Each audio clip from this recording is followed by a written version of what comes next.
Hello and welcome to our newest video. Today we'll take a look at the First World War and how it affected Finland and the Finnish Civil War. 1914. Russia declares that Finland is set to gather its troops. It was time for a war. Finland never had any fighting on its own land, but they had the important job of making sure the Germans won't invade Russia through Finland. Germans though did not share much interest in Finland. It was common for Finnish factories to produce weapons for Russian soldiers. Since Russia was at war, Finland got an idea. What if Finns would seek help against Russification from somewhere else, like Germany for example? What if Finns on purpose led Germans through Finnish land to attack Russia? 1915, some Finns go to Germany for war education. These people would be called Jägers. Russians saw this as betrayal and Jägers were made criminals of the nation. If Russians had to even slight suspicion that you might be becoming a Jäger, you would be quickly imprisoned before you can leave to Germany.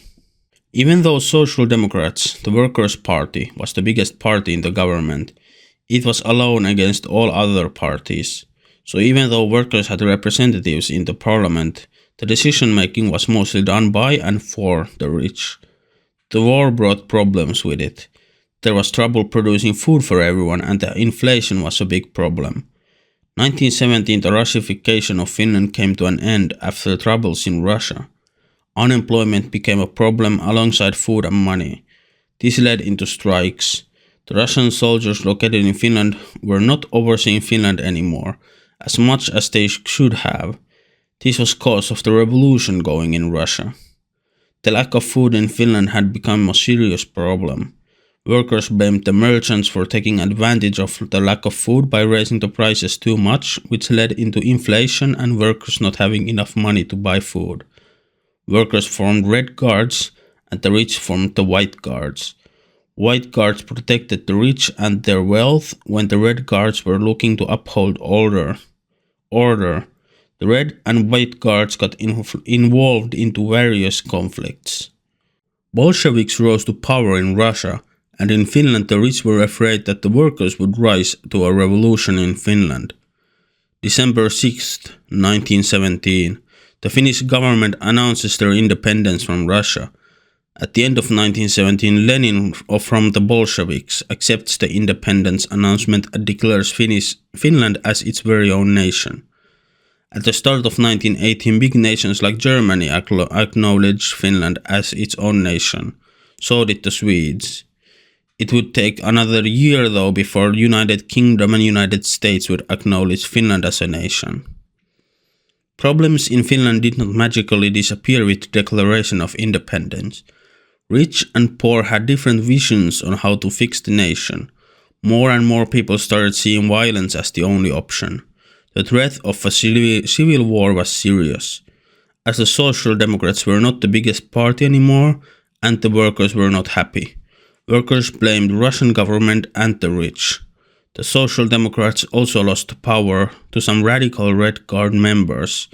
As the Bolsheviks won the revolution in Russia, many Finnish workers realized that they could actually win against the rich.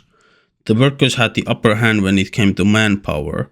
The Social Democrats tried to solve problems with democratic political ways, but Lenin was encouraging Finnish workers to start a revolution.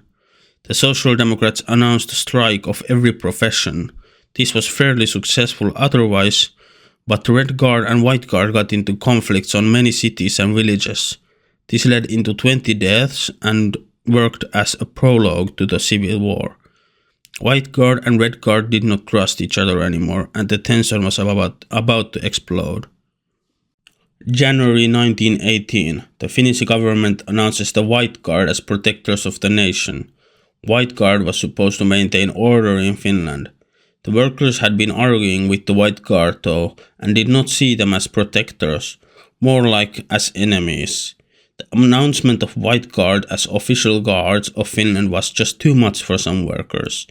At the end of January during the night, a red lantern is lit at the Workers' Tower in Helsinki.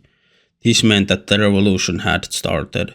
The Red Guard seized control of most of the vital political and economical buildings in Helsinki. Most White Guards in Helsinki tried to hide, but some tried to escape the city and many succeeded in both of these. Vaasa was named the White Capital and Helsinki would be the Red Capital. The Red Guard had south and White Guard north. White Guard was backed by Finnish government and Red Guard by the Bolsheviks. Some cities in the north like Kuopio and Oulu were controlled by the Red Guard as well. The Red Guard was aggressive and brutal. You could get executed by as easy as appearing wealthy. Many members of the Red Guard executed people as a revenge. If that one merchant who had been mean to you, now you had an excuse to shoot them without any consequences. White or Red Guards did not really have experience of war. Some of the Red Guard was trained by the Bolsheviks who also armed the Red Guard. The Red Guard was mainly formed by poor volunteers. White Guard was unorganized, but Red Guard was far worse. The Red Guard also had women fighting, which White Guard found terrifying as they were more conservative. The White Guard at the beginning was not well armed, but at least they had more experienced generals to lead armies. Later on, the Jaegers returned from Germany and most of them joined the White Guard, bringing experience to the table. At this point, the manpower was pretty equal, both having at around 100,000 soldiers. The discipline in the Red Guard was not good. They may have won battles, but the sense of a whole picture was missing. White Guards would be more strategical and win the important fights. As the discipline amongst the Red Guard was not good and generals lacking, it was not uncommon for entire armies to flee at sight of the White Guard. In March, after 2 months of fighting, the White Guard started to push the Red Guard from the north. The Red Army retreated to Tampere, which was a big workers' city and a point of interest for both sides. The White Guard sieges Tampere, which lasted 3 weeks before finally they fall into the hands of the White Guard. The Germans arrived to help the White Guard and seized control of Helsinki, which got the Red Guard fleeing to Viipuri, where they would hold the last stand. Tens of thousands of Red Guard had been imprisoned by the Germans and the White Guard. In May 1918, the Red Guard surrenders, granting the White Guard the victory of the war. Some generals and people in leadership positions fled from the Red Guard to Russia before the White Guard arrived. As revenge from the Red Terror, White Guard would host quick executions, where the one being executed would not have any time for a trial before the execution. The government turned a blind eye towards White Terror at first, which caused many lives to be lost. The White Guard would also host work camps for the captured Red Guards. The camps were strict and fear was kept up by randomly executing people.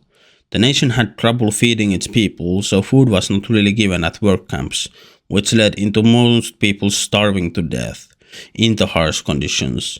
Also, diseases would ravage the work camps. Considering that the war only lasted a few months, the casualties were high. About 40,000 people died, even though both armies added together only had about 200,000 soldiers. Also, what is disturbing is that majority of these deaths were caused by White and Red Terror instead of fighting itself. The propaganda on both sides dehumanized the opposing side, leading into more casualties.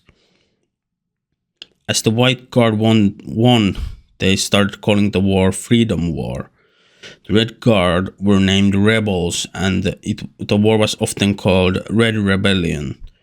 The Red Guard saw the war as a revolution, not a rebellion. After the Second World War, Finland leans more to the left politically, and the war would start to get called just a civil war.